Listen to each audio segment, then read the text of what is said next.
할렐루야. 우리 교회는 젊은 사람들이 많이 새벽에 나오지만 다른 교회들은 어르신들이 거의 다 주를 이루죠. 그럼에도 불구하고 우리 어르신분들께서 나오신 것을 감사드립니다. 오늘 말씀은 내 행복을 위하여입니다. 우리 배경 같이 읽어보겠습니다. 시작. 이제 눈앞에 보이는 저 강 요단만 건너면 적과 꿀이 흐르는 약속의 땅입니다. 그러나 거기에는 이미 기존에 살던 부족, 민족들이 많습니다. 이스라엘 백성들은 하나님의 백성들이기 때문에 그들과 구별된 삶을 살아야 합니다. 그래서 모세는 애절하게 가르치고 있습니다. 묵상, 아래의 질문되어 있는 마음으로 두세 번 생각하며 하나님 마음과 영적인 의미들을 더듬어 봅시다. 1번 7장 시작. 하나님은 요단강을 건너가서 이미 거기서 살고 있는 타 민족과 어떤 조약도 맺지 말고 아들 딸들을 주어서 결혼시키지 말며 그들이 섬기는 우상을 섬기지 말라고 가르치십니다. 만일 이 가르침을 지키면 어떤 결과가 됩니까? 또는 지키지 않는다면 어떤 일이 했는데 만일 이 가르침을 지키면 어떤 결과가 오느냐? 7장 9절 말씀을 읽어보겠습니다.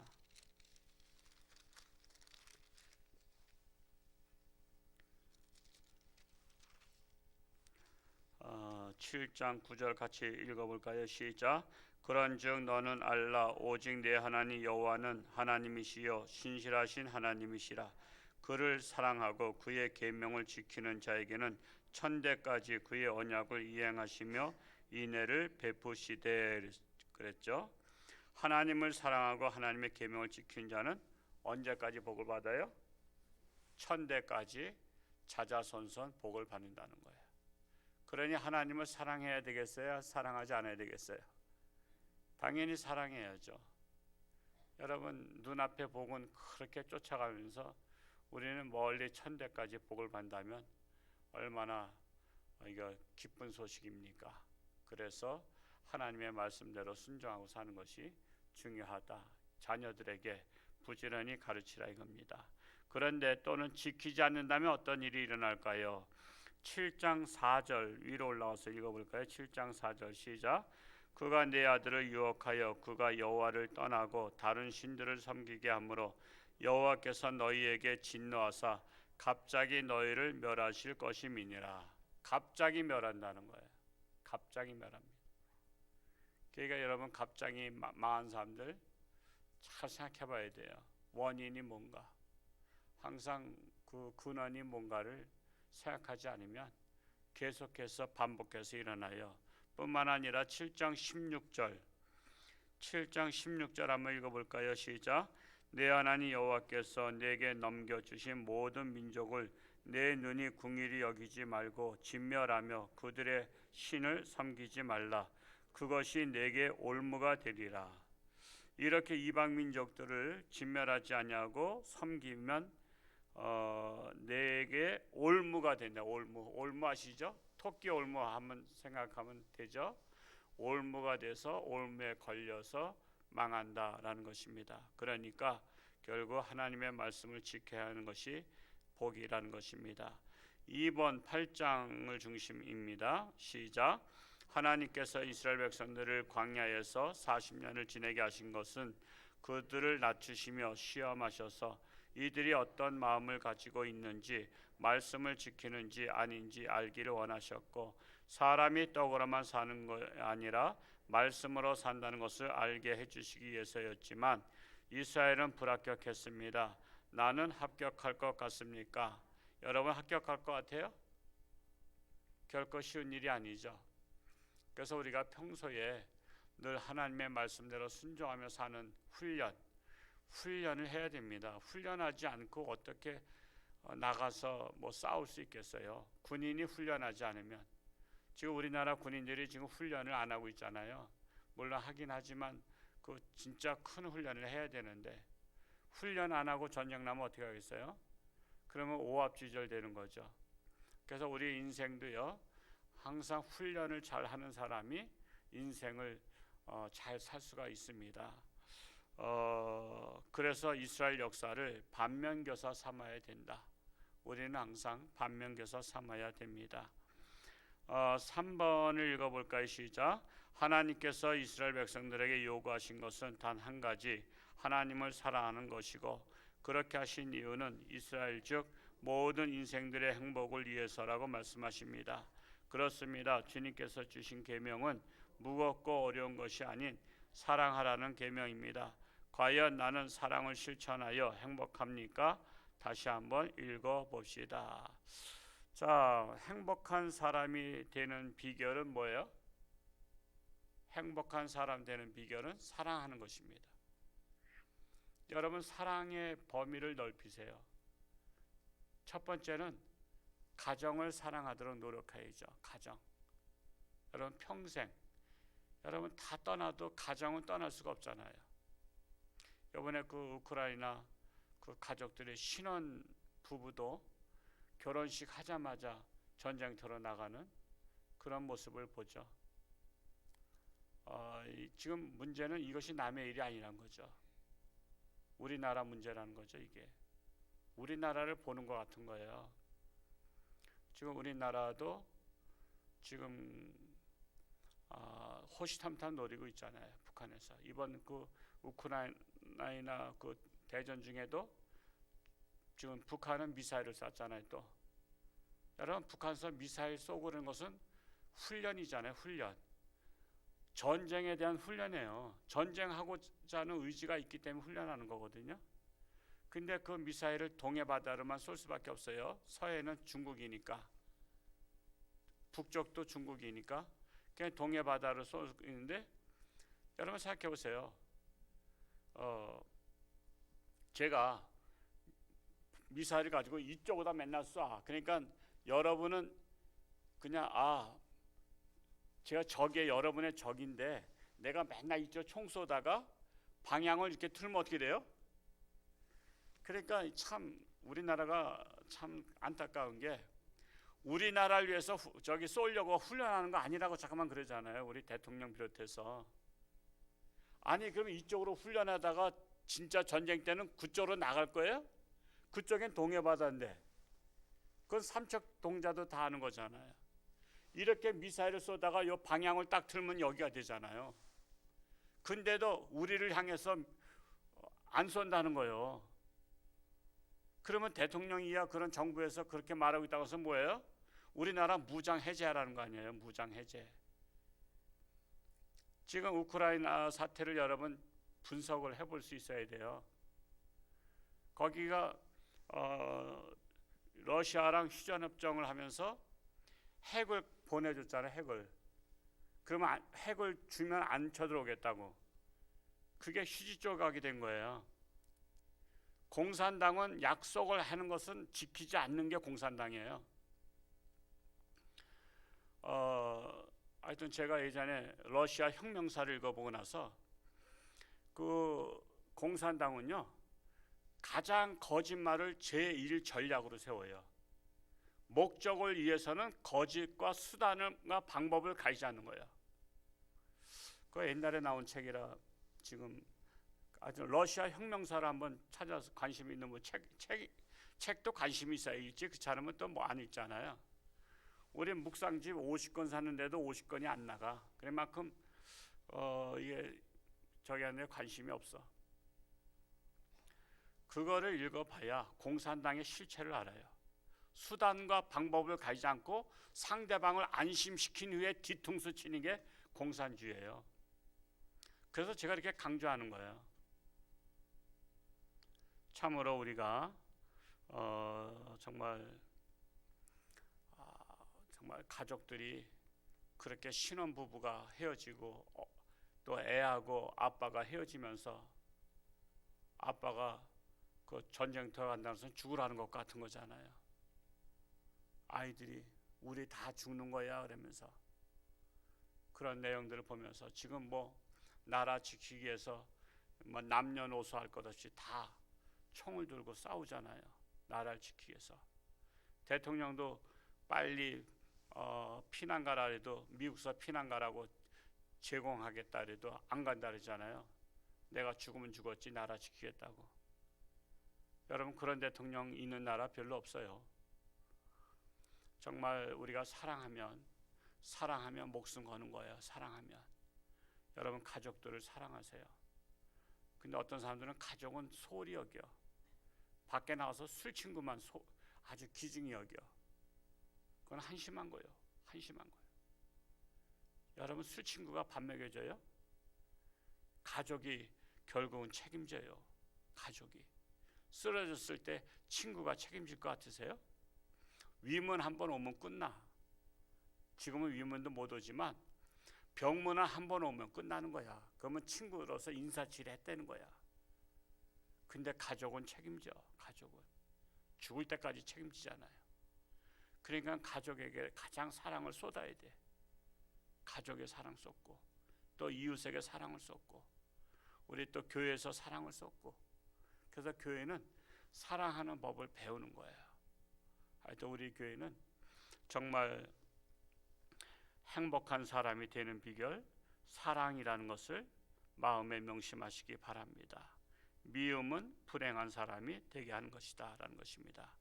한 구절 봅니다. 오늘 말씀 읽으면서 마음에 와닿는 말씀 한 구절 적어 봅시다.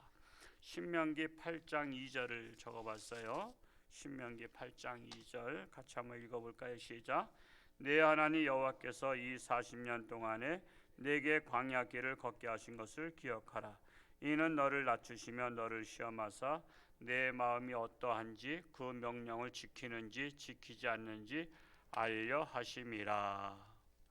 하나님께서 나를 시험하시고 나를 낮추신 까닭이 뭐예요? 나로 하여금 정말 하나님의 말씀을 지키는지 지키지 않는지를 하나님께서 시험하신다는 것이다. 그러면 하나님이 주시는 시험은 합격해야 되겠죠? 합격해야 되는 거예요. 합격하면 하나님의 마음이 합한 자가 되는 것입니다. 적용, 말씀을 묵상하면서 나의 삶에 적용할 것과 실제적으로 행동에 옮길 것을 구체적으로 적어봅시다. 10장 18절과 19절을 적었어요. 10장 18절과 19절 같이 한번 읽어볼까요? 시작. 고아와 과부를 위하여 정의를 행하시며 나그네를 사랑하여 그에게 떡과 옷을 주시나니 너희는 나그네를 사랑하라. 전에 너희도 애굽 땅에서 나그네 되었음이니라. 교회는 끊임없이 은혜를 아는 데가 돼야 돼요. 그래서 고아와 과부를 위해서 정의를 행하고 사랑하고 떡과 옷을 나누며, 교회는 나눔의 공동체예요. 어려운 사람들을 나눠주는 공동체가 돼야 돼요. 더불어 살아가야 돼요. 왜 그러냐? 너희는 나그네를 사랑하. 전에 너희도 애굽 땅에서 나그네 되었으며, 너희도 전에 어려웠다 이거예요. 지금 우리나라가 과거에 어려웠잖아요, 그렇죠? 6.25 전쟁, 일제시대. 우리나라가 자주 독립을 못했어요. 해방을 우리 힘으로 못했잖아요.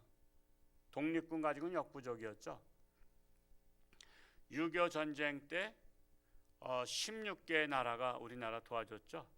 그 외에 물자를 도와준 나라까지 하면 73개국이라 그래요. 우리나라처럼 그렇게 많이 도움을 받은 나라 없어요. 근데 지금 우크라이나를 도와주자고 지금 세계가 지금 도와주자고 결의한 나라가 30개의 나라인데 우리나라는 빠졌어요. 그게 기가 막힌 거예요. 그래서 세계에서 지금 비난을 받고 있는 거예요. 아니, 한국처럼 도움을 많이 받은 나라가, 우리나라처럼 도움 많이 받은 나라 없어요, 사실은. 6.25 전쟁 끝나고도 많은 물자를 도와줘가지고 우리나라 일어나게 했잖아요. 근데도 우리나라는 지금 그 30개 나라에서 빠졌어요. 그러니 왜냐하면 러시아 눈치 보냐고, 공산주의 눈치 보는 거예요. 대통령이 공산주의 눈치를 보니 그러니 어쩌자는 거예요. 정말 뉴스를 보면서 저도 막 속에 불이 나요. 우리나라가 이렇게 배은망덕한 나라가 됐어요? 그런 사람을 대통령에 뽑아서 배은망덕한 나라로다 지금 도매값으로다 그냥 다 넘어가고 있잖아요. 한국은 배은망덕한 나라. 그렇게 어려울 때 도움을 받은 나라가 남의 나라 지금 약자이기 때문에 어려움을 당하는데 지금 같이 힘을 합해서 그 나라 도와주자는데 거기 서명을 안 했단 말이에요. 우리는 제3자처럼 강 건너 불보겠다. 그러니 기가 막힌 거예요. 기가 막힌 거예요. 그래서 대통령 잘 뽑아야 되는 거예요. 이번에 대통령 잘못 뽑으면 우리나라 공산주의 나라로 가요. 그래서 제가 늘 얘기하는 거예요. 토지 공개념 하겠다는 게 뭐죠? 이제 토지를 국가 소유로 하겠다는 거예요. 공산당처럼. 그리고 대기업을 국가 기업으로 다 만들겠다는 거예요. 뺏겠다는 거죠. 공산주의가 되면 뺏을 수 있어요. 법으로 다. 법을 만들어서 국가 소유로 다 만들 수 있어요. 그러면 우리나라가 베네수엘라처럼 되는 거예요. 그러면 여기에 저항하는 교회는 없어지는 거예요. 그래서 차별금지법을 그렇게 통과시켜서 거기에 다 교회들이 걸림돌 되게 만들어 하는 거예요. 제가 오늘 강원도 대표로 다 차별금지법 반대하는 그 회의 전국에 각 도원별로 대표 하나씩을 좀 보내달라고 해서 대전에서 오늘 회의하러 가요. 차별금지법 통과하지 못하도록 이거 교회 쪽으로다가 지금 할 운동을 일으키려고 하는데 저를 강원도에서 좀 저보러 대표로다 좀 갔으면 좋겠다 그래서 제가 오늘 오전 9시에 갑니다만 이것이 바로 동성애자를 위한 법이 아니라 교회를 없애려는 법이기 때문에 그런 거예요. 그 저희를 제가 알기 때문에 그렇게 끊임없이 말씀드리는 거예요. 그래서 여러분 이번 선거 얼마 남지 않았지만 여러분 이번 선거 잘 할 수 있도록 남의 일처럼 생각하면 안 돼요. 우리 하나님의 나라 교회가 있어 계속 존속하느냐 없어지느냐 이 갈림길에 있다는 사실이에요. 지금 그래서 의식 있는 분들이 벌써 지금 우리나라가 공산화가 거의 다 됐기 때문에 해외로 나가고 싶어요 지금. 그래서 이중 국적을 가진 사람이 많아요. 이중 국적이 뭐죠? 다른 나라 국적도 있기 때문에 얼른 갈 수 있는 거예요. 전쟁 날 조짐 보이면 얼른 이민 가버리는 거야. 왜? 그 나라 국적도 있으니까. 하다못해 지금 대통령의 딸도 이중 국적자잖아요. 태국. 우리나라 전쟁 나면 태국 가서 살면 돼요. 태국 국민이에요 지금. 이중 국적자라. 대통령 딸도 이중 국적자다. 지금 얼마든지 전쟁 나면 국민들은 죽어도 내 자식들은 피할 수 있도록 그런 조치를 다 마련해 놨어요. 우리나라가 지도자들이 그런 나라입니다. 그래서 우리가 하나님의 백성들이 나라 위해서 기도해야 되는 거예요. 오늘부터 집중적으로 나라 위해서 기도하시고 우크라이나가 이길 수 있도록 응원합시다. 그래야 이 강한 나라가 전쟁하지 못하도록. 그랬더니 지금 강력한 저항에 부딪히니까 핵을 쓰겠다고 지금 말하고 있어요. 지금 푸틴이. 그런 겁니다. 북한도 핵은 있잖아요. 우리나라가 절대 북한 못 이겨요. 왜? 질 것 같으면 핵을 쏘거든요. 핵을 마지막으로 다 서울 다 쏘겠다 그러면 전쟁 그만하자리지 서울 사람들이 다 죽겠어요? 우리 죽더라도 전쟁 끝까지 하자 그러겠어요? 그래서 핵을 만들면 안 되는 거예요. 핵을 가지고 있으면. 지금 러시아가 어제 푸틴이 핵을 사용하는 걸 검토하겠다고 지금 그랬어요. 그래서 공산주의는 뭐든지 믿을 게 못 됩니다. 그러니까 마귀의 자식은 믿을 게 하나도 없어요. 모든 게 다 거짓말, 숨소리 빼고 다 거짓말이에요. 그래서 우리가 정신을 차려야 되는 것입니다. 그래서 우리나라가 은혜를 아는 나라, 정말 은혜를 아는 나라가 되게 해달라고 했습니다. 그리고 또한 그런 일을 추진하려고 합니다. 감사하는 성도는 더욱더 풍성한 삶을 살게 됩니다. 오늘 하루를 돌아보며 한 줄로 감사를 적어봅시다. 어제 주일날 지금 코로나가 지금 17만 명씩이나 나오고 있지만 그럼에도 불구하고 꿋꿋하게 나오는 성도들을 보니 자랑스럽고 감사한 마음이 듭니다. 정말 이렇게 믿음으로 굳건한 성도들이 있다는 것이 얼마나 감사한지 모릅니다. 글로 쓰는 기도는 영원히 보존되는 기도입니다. 한 줄의 마음을 담아 기도를 주님께 올려드립시다. 우크라이나 전쟁을 보면서 우리나라도 정신을 차리고 정말 불의가 멸망당하도록 기도합니다. 우리 우크라이나를 위해서도 기도하시고 우리나라 이번에 대선에 정말 나라를 지킬 수 있는 지도자가 세워질 수 있도록 기도하다 돌아갈 수 있기를 축복합니다. 기도합니다. 사랑하는 아버지 하나님, 참으로 잘 나갈 때 조심하라고 했습니다. 우리나라가 이렇게 선진국 대열에 서고 우크라이나 또한 대한민국을 모범으로 삼겠다고 했었는데 이렇게 공산당의 속임에 빠져서 전쟁이 일어나고 지금 비참한 지경에 이르르고 있습니다. 공산당하고는 어떤 약속도 지킬 수 없다는 것을 이번 기회를 통해서 깨닫게 하시고 우리나라도 정신을 차리기 원합니다. 남북한이 평화조약을 맺어봤자 휴지 조각에 불과합니다. 그것은 우리로 하여금 방심하게 만들려고 하는 계책입니다. 우리나라가 정신을 차리고 이럴 때일수록 나라를 위해서 기도하고 세계 평화를 위해서 기도하는 대한민국 우리 교우들이 되기를 간절히 소원합니다. 우리나라도 이제 얼마 있으면 대선에 이제 치르게 되었습니다. 불과 열흘밖에 남지 않았습니다.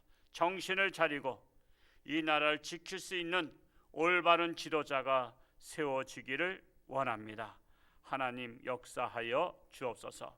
오늘도 저들의 삶 가운데 어딜 가든 누구를 만나든 안전한 길로 지켜 주옵소서. 예수님의 이름으로 감사하며 기도하옵나이다.